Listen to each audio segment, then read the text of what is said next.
what I eat in a day to keep my skin clear and to avoid inflammatory foods in my diet.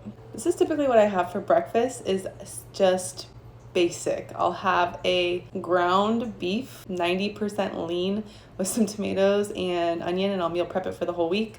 And then I'll pair it with a piece of sourdough toast. Also, I pair it with a cup of coffee that has a scoop of collagen peptides in there as well. That gives me an extra 10 grams of protein. And I'm looking at around 20 grams of protein, 25 grams of protein in my breakfast. As you can see, there's no dairy in this. I am trying to make sure my gut health has anti-inflammatory foods. Also, sourdough is very gut friendly. For lunch, I typically meal prep, so I will also have rice and chicken. I'll typically do a crock pot chicken with coconut aminos and garlic, ginger, honey, and make my own little chicken sweet teriyaki and garnish it with some green onion and a homemade spicy mayo. I use vegan mayo. I also use mayo that doesn't contain any dairy, and also dairy-free yogurt. Simple, easy. I eat it on repeat. For dinner, when I'm eating at home, I typically will make myself a burger bowl, potatoes, steak, or I will do a ground beef again, very light seasoning, and avocados, tomatoes, lettuce,